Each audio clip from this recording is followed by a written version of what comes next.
description or explanation for my kabuki mask.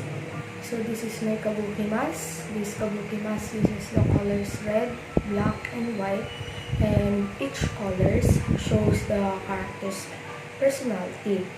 The red patterns and lips on the face symbolizes courage and strength, while the black lines and eyes represent the power and intimidating personality.